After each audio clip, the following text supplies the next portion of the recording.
Hi everyone, welcome to Wandering DMs. I'm Paul. And I'm Dan, and today we have very special guest, Mr. Keith Ammann. He's author of the Monsters Know What They're Doing series, huge D&D monster authority. We're going to dive into his new book, Making Enemies, see how to design great new monsters in D&D or any role-playing game. All that and more today on Wandering DMs.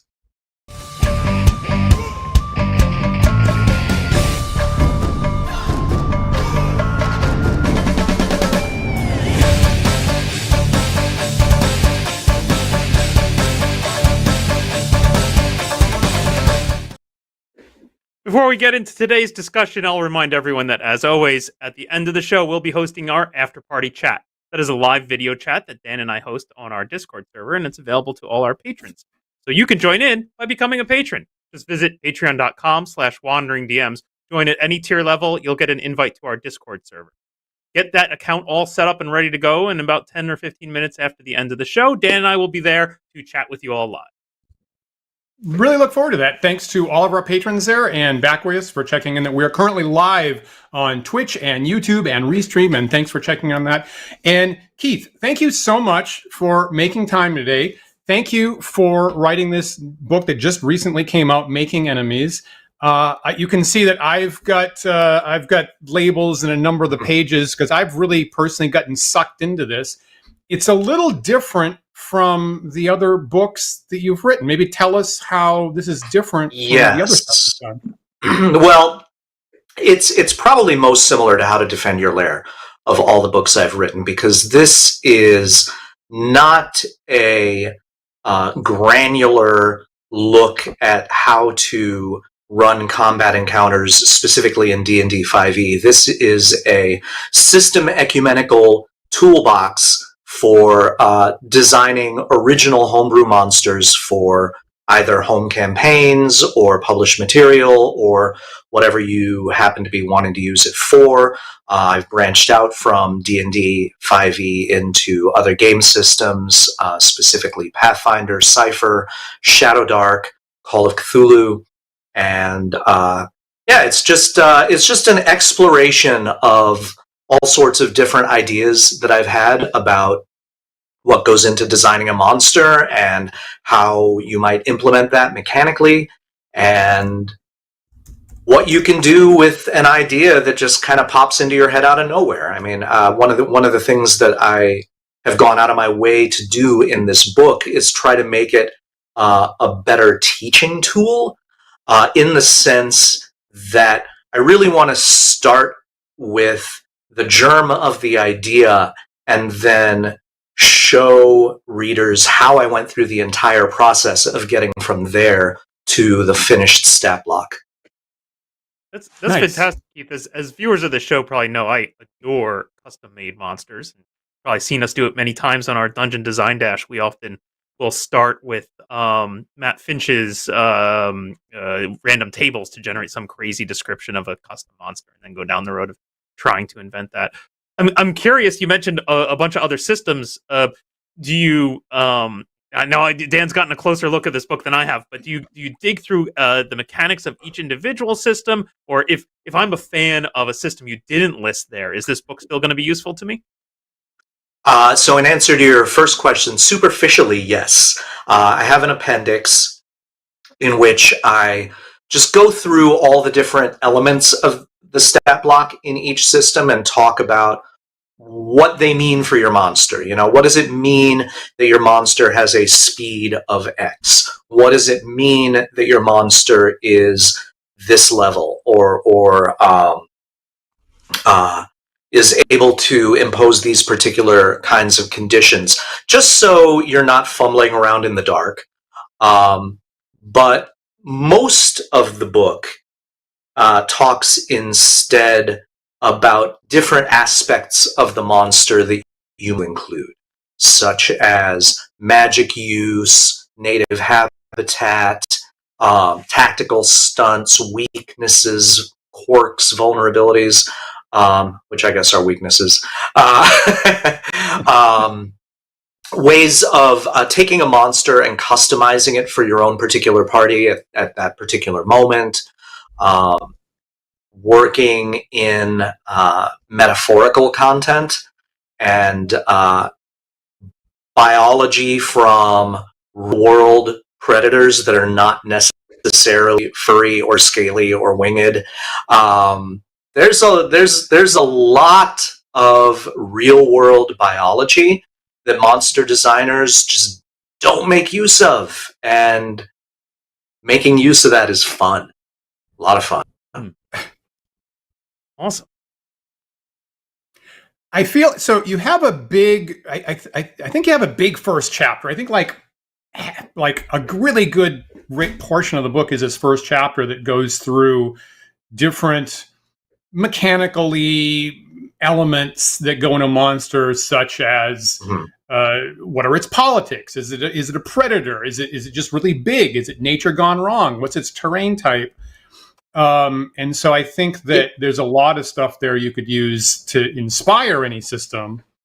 And then you kind of go off in a lot of interesting other directions in the other chapters. Well, the first chapter is the one that contains the very basic, if you don't do any of the other things in the book, at least do these things chapter. And then, like you said, I branch off in various other directions from there. But chapter 1 has to do with what level or CR do you make it? Are you going to have just one big one of these things appear, or a lot of little ones, or just a few little ones, or lots of big ones? You know, because all 4 of those are telling different kinds of stories. They're setting up different kinds of encounters. Natural habitat. What does it mean that a character is native to the desert, or that it's native to forests or swamps? How is that going to shape it in terms of how it moves, how it hunts? What creature type do you want it to be? Which I see as being very closely tied to what kind of story you're trying to tell with it. And those few basic elements are things you want to think about with every monster, even if you're not working in stunts, even if you're not working in magical powers or giving it unique weaknesses or anything like that. You still want to start with those things. That makes a lot of sense. I think that makes a lot of sense. You know, before we go on, let me ask this. So you've got, again, the ones that you actually detail stats. So D&D 5th edition, Pathfinder, Shadow Dark, Call of Cthulhu, and the other one, whatever. Cypher. There you go.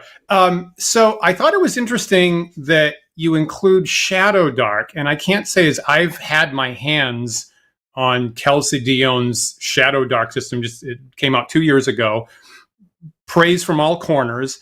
And I feel like, correct me if I'm wrong, but I feel like that's the one that most resembles original D&D that we talk about a lot on this show. Minimalist is what it looks like to my eye. Did you find that when you're thinking about Shadow Dark or something that looks a lot like original D&D, did that minimalism, was that freeing? Was it an obstacle? Did it feel like a constraint that you don't have a lot of these predefined tools like you have in 5th edition? It just requires a different approach. I would describe Shadow Dark.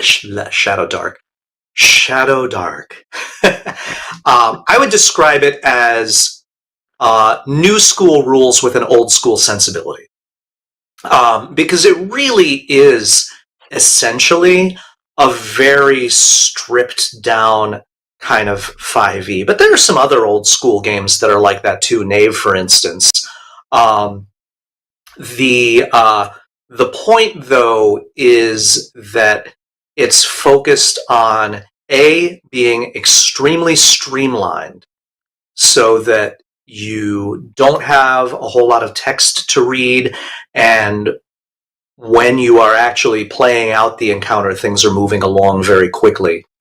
But also, the sensibility is very much that you are going into dangerous places and retrieving valuable things.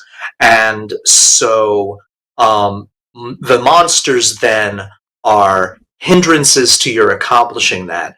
And you want to keep it pretty pared down and only include the things that are going to be relevant to that, and also when you're being that minimalist, you want every element to be memorable. You don't want any part of that little stat block to be throwaway. You want to pare away everything that's non-essential and just include what's going to increase the salience of the combat encounter with this particular creature. So that is, I wouldn't call that an obstacle or a burden or anything like that. I would call it a constraint. But my personal point of view is that constraints are fun, that bounded creativity is more interesting. It produces more interesting results than unbounded creativity. So having those kinds of limits forces you to refine and to think about what is going to make this monster better and what is just going to make it more. Let's get rid of the more and focus on the better. Nice. There is a philosophy among improv teachers, I think, of you can't just keep going crazy thing. And I think they refer to that as going to crazy town. There comes a point where I can't even grab on. Like, what's the point of what we're doing? What am I supposed to pay attention to at this point? I can't follow it anymore. That you need to have some tasteful editing in what is the important thing that you're trying to focus on. So that makes a lot of sense to me. I feel like so. Yeah, if you think about the 7 habits of highly effective people, right? Begin with the end in mind. So imagine the encounter. Imagine what you want the encounter to look like. What is the monster doing in this encounter? Okay, now how do I construct the stat block to produce that? How do I construct the stat block in such a way that the monster is able to do the things that you are visualizing it doing? And in Shadow Dark, that's particularly important. Right. Do you have a thought, Paul? I was just going to share that Dan and I are absolutely on the same page with the idea of constraints, right? And I think that's often why we usually start with randomization tables to just give us some nuggets of ideas that force us down a specific channel. Right, starting from just a blank page, I think is often just overwhelming, right? Whereas if we know that we have ice bees, that's a crazy thing, and now my brain is trying to figure out how the hell do ice bees exist and what does that mean and what is their queen like, et cetera. And now we're off to the races. I like the fact that, Keith, you put in it didn't need to be there, but basically at the end of every chapter, every section, you've got a random table for all the elements that we just talked about, maybe all the terrain types or all the features or the challenge rating. Maybe here's a little help me make up my mind tables. Yeah, right. I really appreciated that. You if you're stuck, get started here, work your way back. In fact, I actually did that myself. I set myself a target of I'm going to include 20 monsters in this book. And, about 8 or 9 of them came to me naturally. That's 11 or 12 to go. So I didn't literally roll some dice. I generated some random numbers in Excel, but effectively the same thing. And said, all right, what should I do now? How about a forest plant creature? Okay, well, then I started thinking about what kind of tactics that one would use, and ended up using that monster as the capstone illustration for the stunt chapter, the Wart Camp. There are quite a few in there where I'm just like, okay, I need an idea, random. Oh, okay, I can use that one. I can do something with that. And went with it. And I think the results bore fruit. Literally. Now, on the other hand, I was really tickled by the inspiration for the ravenous cult plant thing. Maybe tell us. Quarox, yes. So Quarox is an aberration. that I kid you not, is inspired by a storefront in a neighborhood near the one I live in, that my spouse and I drove past several times. And it was called the Ravenous Life Healing Center.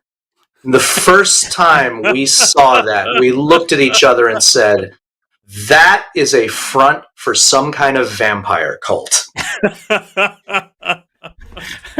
And yeah, and that was a few months before I started writing this. But then after I began writing, I drove past it myself another time and was reminded that it was there and somehow still open. And I said, I'm making a monster out of that. I'm gonna figure out what lives in the basement of that place, and I'm gonna create it. And that's where Quarox came from. I ended up using Quarox as an illustrative example for phased monsters. Yes. Yes. Now, Quarox is a little bit different from your typical phased monster, which in D&D terms, if you have Mythic Odysseys of Theros, this would be a mythic monster. One that you beat down to 0 hit points, and then it changes form and starts wailing on you again in a different way. Like your basic Dark Souls monster, right? Or Shadow. There are a couple of third-party Shadow Dark adventures that have phased monsters that work like this. And with Quarox, what I did instead, it doesn't transform when you knock it down to 0 hit points. It transforms when it achieves its goal of draining a certain amount of life. So if it succeeds in draining a certain amount of life, then it moves into its second form, which is more destructive, but also easier to hit. Because my point of view of a phased encounter in a tabletop role-playing game as opposed to a video game is that everything should feel more dangerous in the second phase, or the third phase if you go that far. But you usually don't want to, because these combat encounters can run long. But the second phase should feel more dangerous, but it shouldn't make defeating the monster harder. If anything, it should subtly make it easier. It's dishing out more damage, but you are also able, as the PCs, to dish out more damage to it. So oftentimes, for example, the armor class might be lower. Even though it's putting out more damage, it's also now got a weakness that you can take advantage of in order to knock it down so that you're not just stomped. Now, Call of Cthulhu doesn't work that way. In Call of Cthulhu, the second form is totally more powerful than the first, sometimes dramatically so, but that's Call of Cthulhu, which is an animal of its own. I thought that was that kind of short chapter on this phased monster idea, which we don't see a lot in classic D&D, was really unique. And I thought that I'm so glad you just mentioned that observation about when the monster comes back. I thought it was a really standout observation that, frankly, I probably would have overlooked, but I'm going to try to keep it in my back pocket, that when it comes back, particularly for pacing purposes, make it do more damage, but also possibly be easier to hit. And I shouldn't be surprised. You just want everything to feel wilder in the second phase. Yeah. You want that feeling of things being out of control. Right. And so here we are on Halloween weekend, which is super appropriate. So just last Sunday, Paul and I had an episode about classic mummies in D&D. And one of our observations were, classically, it's maybe the slowest fight. It's the slowest fight you can possibly have in traditional D&D. They're slow to move. They have slow damage output. They have slow damage intake. And they have a special attack that only plays out months after the fight. And our conclusion was it's so, and Paul and I are really cognizant about the pacing of the play at our tables. And so our final conclusion is it's so dragged out. It's so slow. Maybe just replace mummies with a different, it's just, don't, surprise yourself with a random mummy fight that's going to drag out and be boring for everybody. Maybe just skip the mummies altogether. So your observation about as things get worse, get more dramatic in an ongoing fight, having the pacing go faster rather than slower is so on brand for the kind of thing we like to see. And I think that was like among the most stellar observations that I would have tripped up over if you hadn't said it. So phased monsters are usually bosses. If not big bosses, at least, intermediate bosses. But suppose you were to take the mummy and make it a low-level phased monster. So what you might do is you might give the mummy about, let's say, 2/3 the hit points you would normally give it. And so that you would expect it only to survive for about 2 rounds. But then, at the end of the second round, when you knock it down to 0 hit points, maybe all the bandages fall off and it turns into a swarm of bugs or something. And then you got to spend a couple of rounds fighting the bugs that used to be the mummy. And it's easy to stomp on a bug, but there's so many of them, so you get that out of control feeling. Brilliant. Deviously brilliant. Yeah. Swarmed by scarabs sounds just really fun. I super want to. So that's how you can. That's how you can use some of the tools in this toolbox. And this book really is a toolbox rather than a checklist. But it's how you can take one of these tools and just say, how can I use this in a creative way? On a mummy, you can take even something as pedestrian as a mummy, and just with this one little tool, turn it into something a whole lot more memorable. Brilliant. There's a good fix. I like that fix a lot. Among the things we were talking about. Viewers, Paul, scarabs, like a swarm of scarabs would be fantastic. Yeah. It's even on brand, right? It's even in theme. Yeah. Love it. So there is, when I open this book up, you have, to me, a bombshell quote in the foreword that really hit me personally in the right place. And so it's by a gentleman named Stephen T. Asma. I've never heard of this writer before. Apparently this is excerpted from Monsters and the Moral Imagination. And so the forward quote that you have, I'm reading a couple sentences out of it, says, the liberal interpretation of monsters is to suggest that when we properly embrace difference, the monsters will vanish. I disagree. The monster concept is still extremely useful, and it's a permanent player in the moral imagination because human vulnerability is permanent. As long as there are real enemies in the world, there will be useful dramatic versions of them in our heads. And boy, I thought that was an interesting flag to plant on that debate for this book on monsters in D&D. Where did you find Asma's writings? Because I've never heard of him before. Well, for chapter 3, which is Monsters as Metaphors, I delved into the academic discipline of monster theory, which is an actual thing. It's a field of cultural studies.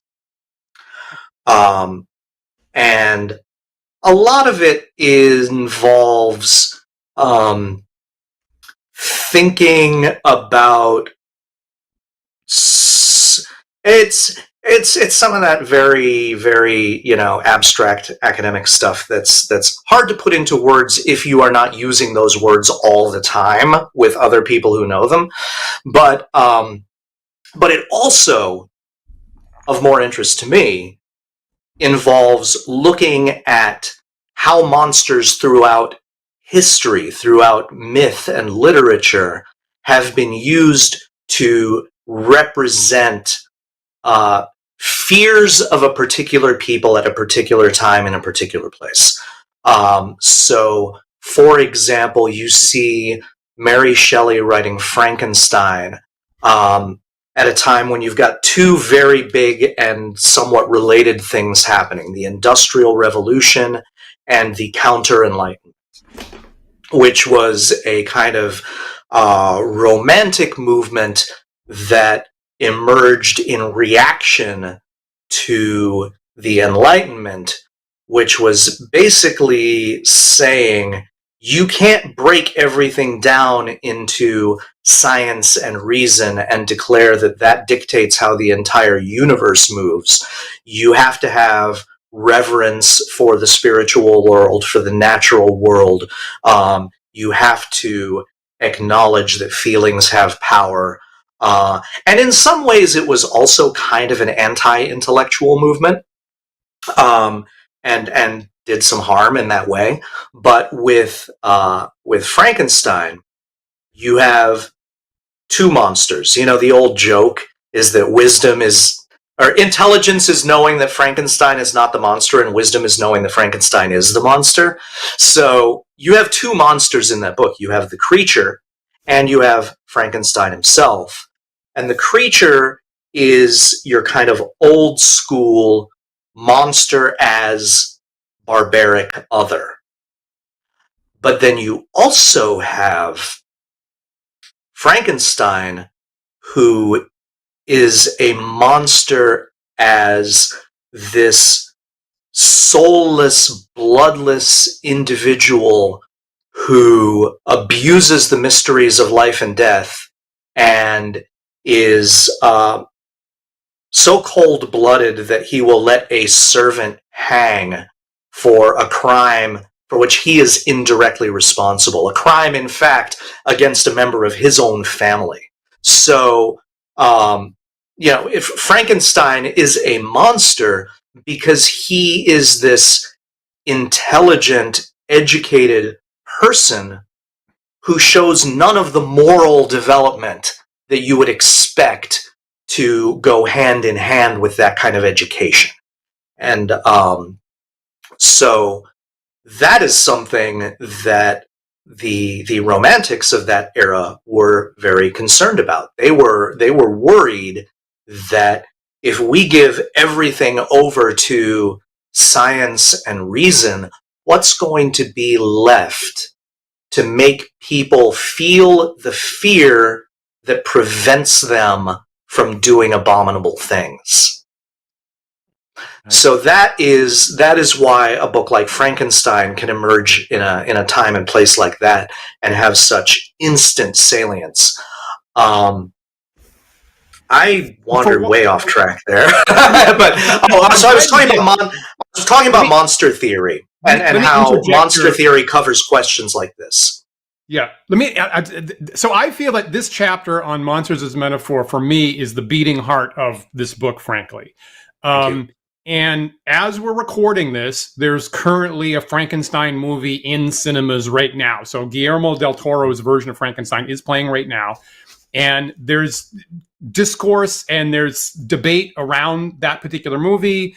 My partner Isabel saw it the other day in the theater, had strong thoughts. We have had a debate here in the household in the last 48 hours about the status of Frankenstein. Paul's starting to laugh here. So I have my copy of Frankenstein is sitting on my shelf right there, and we've had to go reread it this weekend specifically in order to hash out our thoughts about Frankenstein. I will say I think we both still feel that no one's really totally made a book accurate version movie of it. So it's very much on our minds. And I have also been trying to get into the difference of I think that Mary Shelley's perspective of the world at the time is not the same as my perspective of the world now. So I'm trying to think about what she's saying with these developments with this plot versus how I personally would interpret this plot. And just like you're saying, Keith, those fears are time and place specific. And so these observations from monster theory, I think I'm so glad you have them in the book there. Thank you. Well, and they recur. I mean, that soulless Olympian scientist archetype reappears in the late 90s and early 2000s, when you have when you have a combination of a lot of technological and biological threats moving into people's consciousness, combined with a large spiritual anti-intellectual movement in society that distrusts science and distrusts scientists, and sees them as not having enough respect for just how awesomely central humans are to the entire universe of existence. How dare you say that we are not the most important things in the entire cosmos? And so that archetype appears again in a lot of pop culture. It's funny. I mean, the joke now of I don't know. Tech CEO says, "We have finally built the machine from the famous book, The Torment please, Nexus. for the love of God, nobody build this horrible machine," or whatever.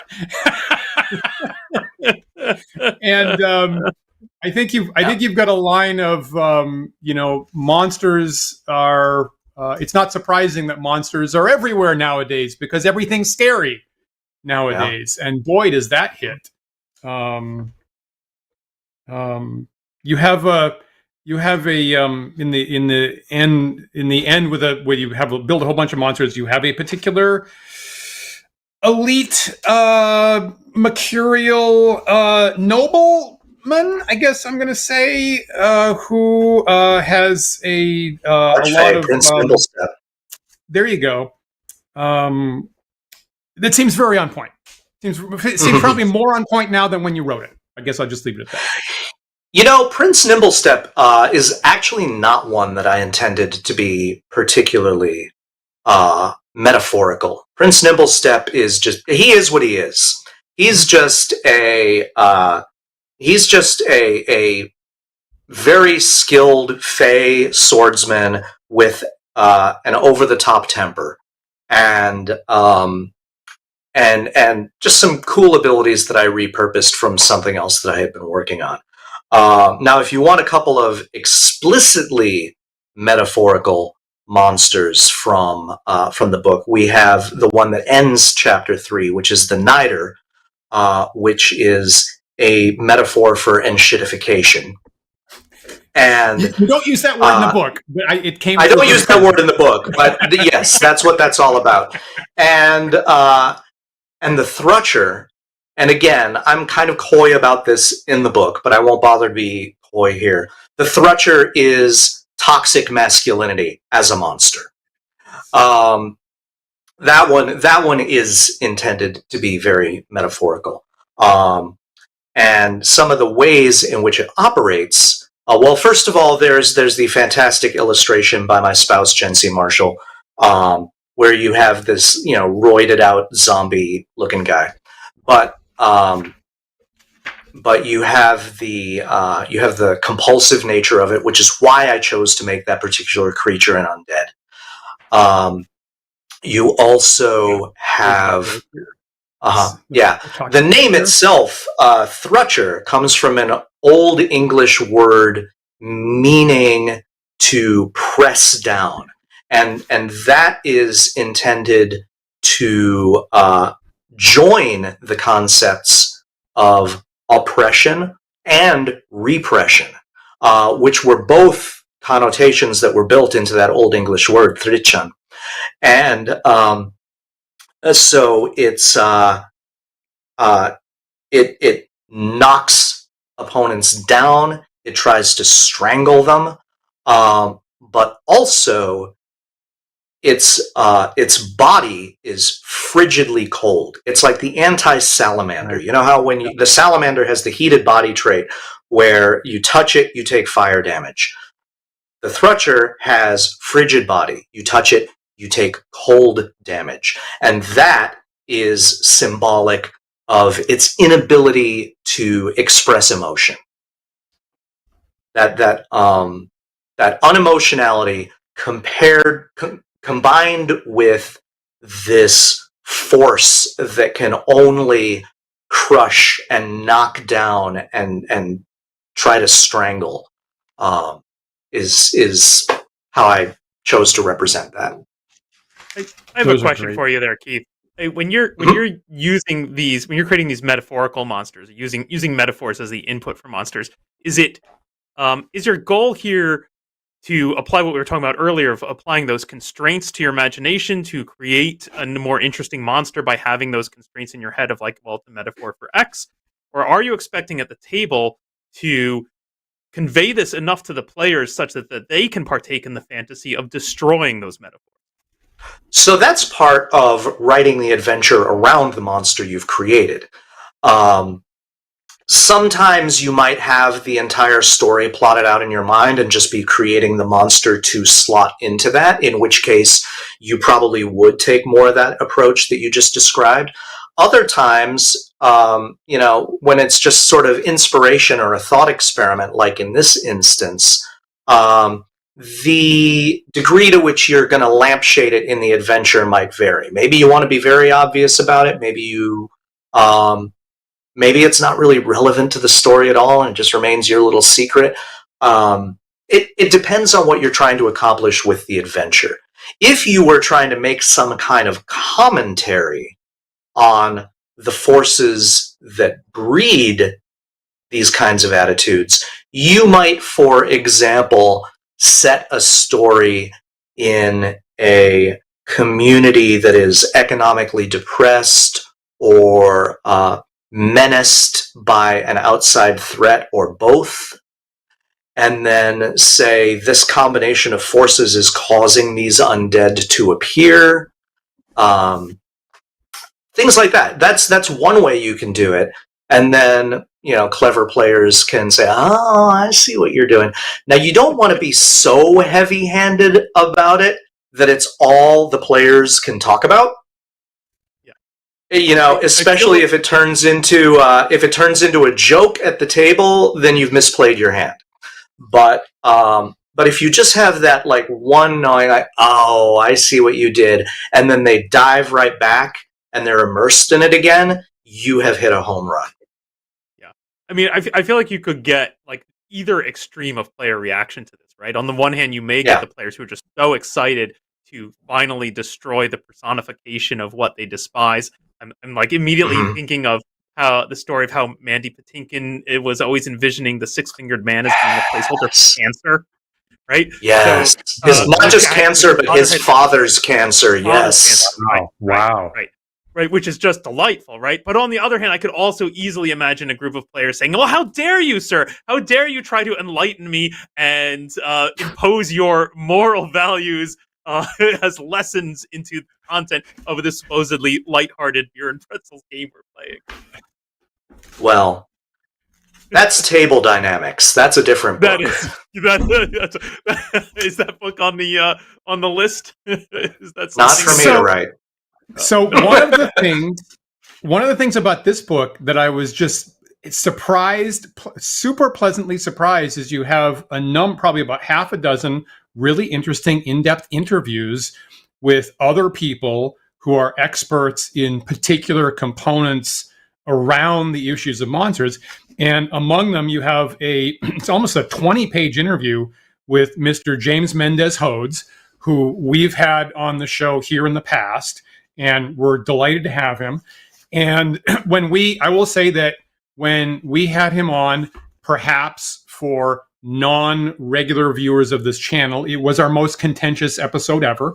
We had a bunch of comments after the fact in both directions about Mr. Hode's views on cultural sensitivity, and he's commonly works as a cultural sensitive reader. for a number of products that our friends have put out recently. And I thought it was really interesting here.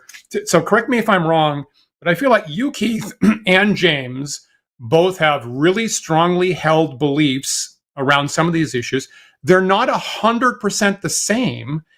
And I thought it was really fascinating that you very politely challenged him on a couple of points to think about these kind of prickly issues, and then I'm thinking about this right now because among the issues he came up with is like a lot of this is table dynamics. There's a lot of these issues that he would be happy to play with people that he's very familiar with, and then some of these issues he would not want to see with strangers.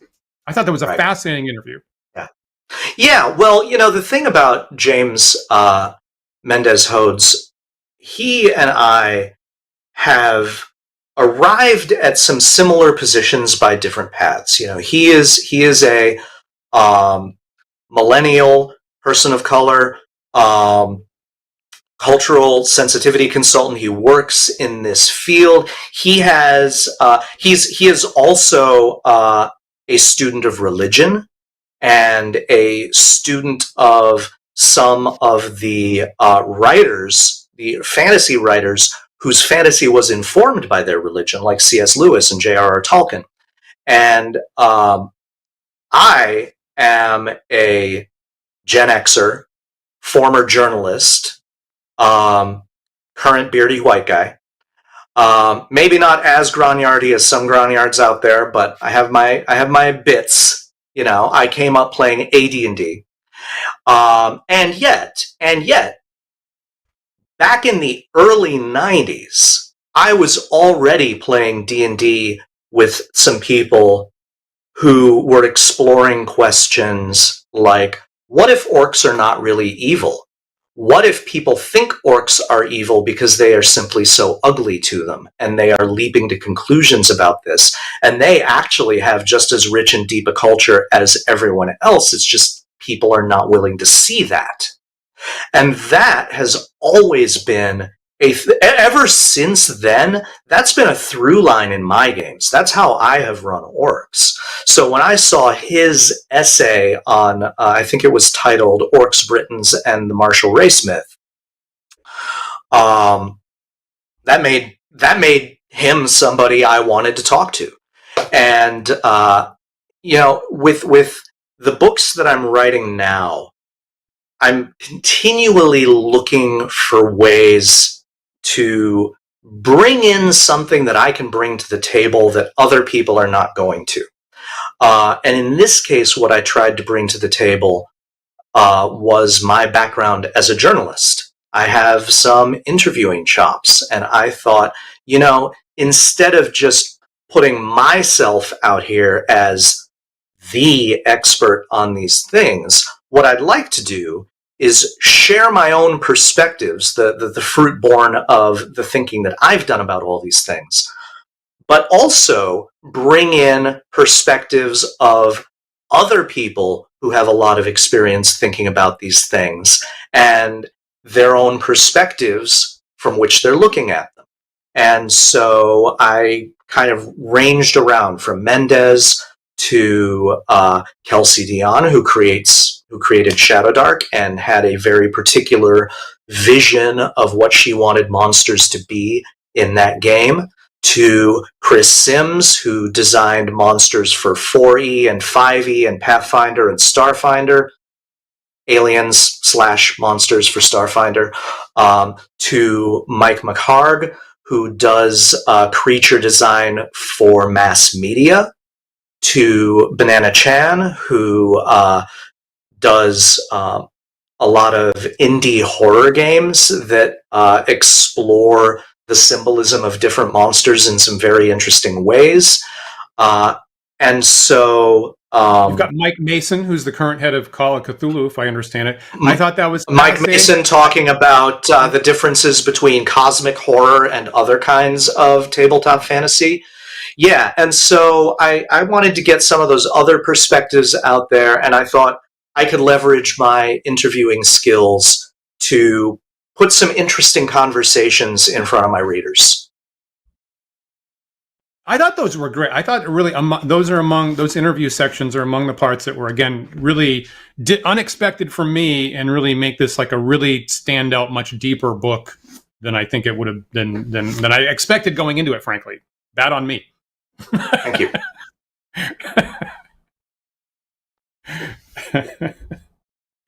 Yeah. I thought, like, for example, I thought the Mason interview was an interesting counterpoint to Hode's, actually, because they're coming from slightly different places. And on a couple of points, they like near the end, they said kind of, in some cases, exactly opposite things. So I thought it was really interesting multitudes that you've got in this particular book to chew on around these issues, what I thought was really, really valuable. Yeah, and I see these perspectives as not being the end of a conversation, but being the beginning. If you, as a reader of this book, sit down and see Mendez saying one thing and Mason saying a different thing, then you start thinking, well, do I agree with Mendez more or do I agree with Mason more? Maybe I agree with Mason more, but Mendez makes a couple of good points that I don't want to let go of, or vice versa. And so then when you go out and design your monsters, you are taking the perspective that you have arrived at with those new inputs and making something that's all your own. Let me ask this. So I just happen to I've been running a classic Star Frontiers campaign for about 2 years now, and we're getting towards the end of it. It's on this planet Volturnus. Was 1983 when Star Frontiers first came out. Doug Niles and some other people like that. And it's got a bunch of really bizarre, novel alien species on the planet that the player characters wind up crashing down on and then having to interact with. And my players are all, they're late 20s, early 30s now. And going into it, when I said we're playing this basically traditional campaign from the 80s, they really expected the aliens to be cringy and problematic. And I don't feel like I've done a lot of editing work. I feel like I've done like maybe 1% of maybe shaving stuff here and there. And my players have been like really unexpectedly delighted by how much they've fallen in love with the alien Cthulhuid octopus desert creatures and the weird trickster forest monkeys and the giant triple-eyed crab creatures of the hills. And they basically, I mean, if you've watched any media, you know that aliens are for falling in love with. Well, I guess so. I guess that's what's happening. They kind of like adore all of them in different ways, right? How much? So taking a D&D perspective, the main through line of making enemies here is certainly things that are obstacles, things that need to be defeated in fears that need to be overcome. How much of this, or do we need another book for making allies, making novel species allies that the players may contend with or may possibly be allied with? How much of this can we use for that?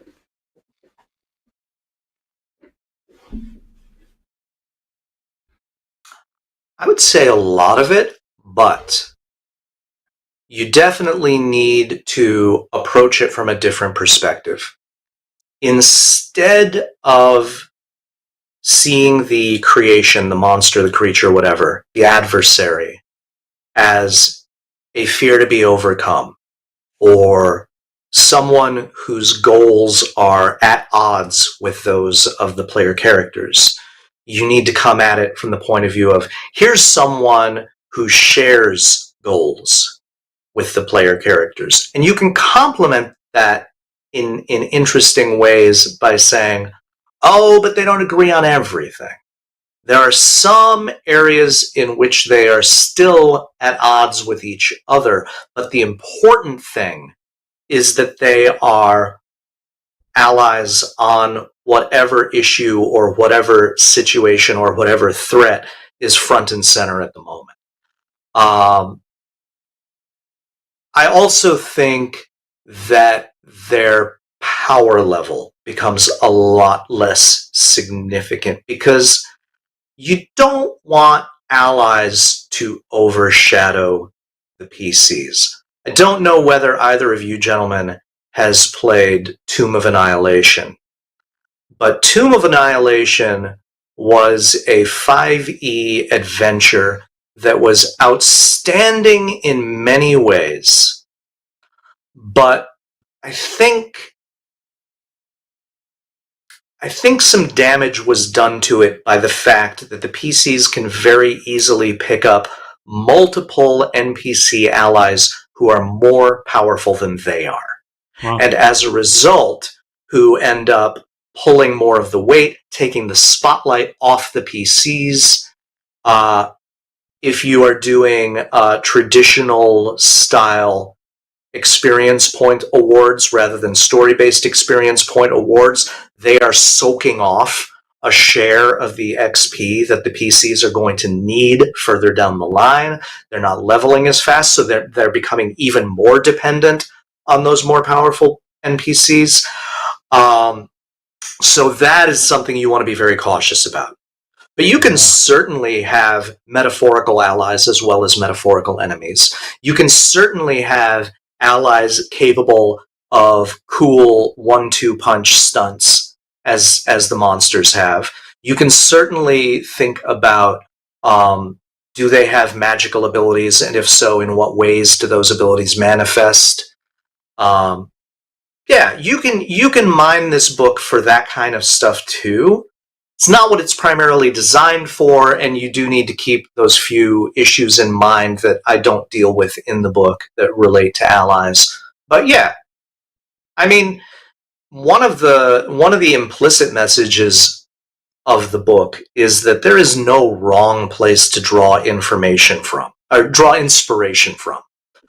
I drew inspiration from a weird storefront, from a restaurant menu typo, from a manual on marine small unit tactics, from that rash of stories in the news about orcas attacking yachts, I just, whatever. There's no source of inspiration that I looked at and said, this is not good enough to create something from. You know, whatever. Anything can be made, well, not anything. Almost anything can be made fun.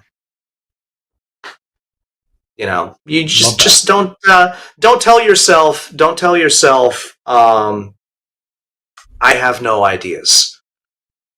Be willing to take, I mean, when I said a typo on a restaurant menu, I saw an option for ordering eggs on an online ordering system. And it said, how do you want your eggs? Over easy, fried, scambled. And I started thinking, scamble. That's an interesting name for a creature. What would a scamble look like? What would it be able to do? And I ended up creating what I think is one of the most fun monsters in the book. One that could certainly be trotted out as an enemy for first level players. PCs just starting out, first level PCs. Just starting out, you know, something a little more fun than rats in the cellar. Okay? So, boring, right? We're all tired of rats in the cellar. So what if instead they go to the marketplace and you see these 8-armed gibbon things stealing stuff from people and playing keep away with it? I mean, you know, and when you try to come at them, they launch themselves off the side of a building and knock you down like a pro wrestler. I mean, how can you not have fun with that? That's you know, and that's from a typo on a restaurant menu. And I feel like you're digging here at, like, for me at least, one of the key reasons to be constantly looking to make custom monsters, right? For a game that I believe ostensibly is about exploring a world, as you get accustomed to tropes that have been around for years or decades at this point, it stops feeling like exploration because you recognize, rats in the cellar and now we're going to fight orcs, and now we're going to go fight a troll, and trolls are susceptible to fire, and etc. And it just over familiarity is the enemy of memorability. Yeah. So how do you bring the memorability back? Yeah. Nice. Yeah. I adore that. I adore, having custom stuff to throw at players. So they're just like, well, that's not in any book I've ever read. I guess I got to figure out what the heck it is. That's delightful. Yeah, and at the root of this book, is envy. Because I have a friend, a good close friend of decades, who is just one of the most unbelievably creative people in the world, just comes up with stuff out of his head like Athena from the brow of Zeus. And I'm like, how do I keep up with you? How do I compete with this? That's amazing. So he's got the creator's creativity, the inventive creativity, the spontaneous creativity. What if you don't have that? What if you want to create your own material? And like me, you just don't have that kind of creativity. Well, the remixer kind of creativity is equally valid. If you don't have the kind of mind that can create something out of nothing, but you do have the mind that can create something out of something else, that's good too. There is nothing wrong with that. There is nothing second-rate about that. I have banked years and decades of GMing on that very concept. I always say to myself that I feel like my world building is like quilting, right? I take a piece from here and I take a piece from there. I build something greater out of the whole, but it's still ultimately of pieces of other people's creation. And that's okay as long as the pieces look good together. Exactly. Keith, we are just about out of time here. Is there anything about the book that you wanted to get out to our viewers before we have to say goodbye? Very, very proud of the illustrations in it, which were all done by my spouse, Jen C. Marshall. Some of her greatest work is in there. Actually, in fact, I think one of my favorite illustrations is of what is not coincidentally one of my favorite monsters, the Calavaso, which was inspired by my daughter, who is a big fan of Halloween and likes to imagine, riding all the giant inflatable spiders, and who told me I should make a monster that was part pumpkin, part spider, and part ghost. And And that led me down a path of multilingual free association that culminated in the Calavaso. And Dan, if you want to hold up the picture of the Calavaso, the Calavaso is basically a giant jack-o'-lantern on spider legs that goes around at night and punishes people for being out walking alone. And it picks them up, lifts off the top of its own head, and stuffs people inside itself. It's a great kind of fairy tale monster, and yeah, Jen's illustration of that is my favorite in the entire book. But they're all bang up, and it'd be a much drier book without them. I just discovered you have a wonderful index on top of everything else. Well done.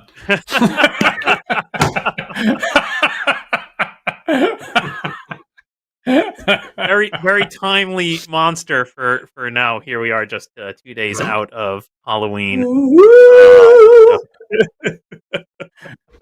Excellent. Viewers, if you have comments on building your own monsters, on thoughts that are provoked by the writings of making enemies, please share them with us here in the comment section of the YouTube video. We'd love to hear from you. That may spin up new ideas for future discussions here on the show. And of course, remember that you can like, follow, and subscribe to us, the Wandering DMs. We are on YouTube and Twitch and Facebook and TikTok and Loops and GitHub, and we have the handle Wandering DMs on all those sites. So please look for us there and cook up that like button. You just named one I haven't even heard of yet. Ahead of the curve. That's the Wandering DMs. Everybody knows that. Viewers, if you prefer to listen to our show in audio only format, perhaps on your commute or as you're mowing the lawn, you can find those files on our website at wanderingdms.com. Also through various podcast carriers like iTunes and Spotify and Pocket Cast.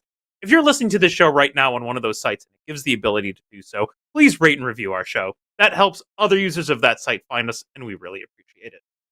We really do. And of course, big thanks to our patrons who support the show here. If you'd like to join them, please visit patreon.com/wanderingdms. And like Paul said at the top of the hour, every tier gets you access to our private Discord server where the conversation continues around the clock 24/7 on old school D&D, new D&D, Pathfinder, miniatures, horror games, science fiction, everything that we adore. And so do our patrons. We'll be there in about 10 minutes to continue the conversation with our live video after chat with our patrons. So if you have more ideas on making enemies or other monsters, we would love to hear that. Me and Paul will be there. Keith, thank you so much for this book. Thank you for having me back. Enemies and being here today. Lovely. Hopefully we can get you again for your next book. Because they're getting better. They're getting better, Keith. Every one I adore. Thank you. Well, I can tell you that the next one is going to be The Monsters Know What They're Doing, revised for 2025. And tentative current release date is July 2026. So keep your eyes open and your wallets open for that. We will definitely look for that. Thanks for thinking about that, Keith. And viewers, don't forget, we are live every Sunday at 1 p.m. Eastern Time. So please join us again next week for another thought-provoking discussion. We'll see you then.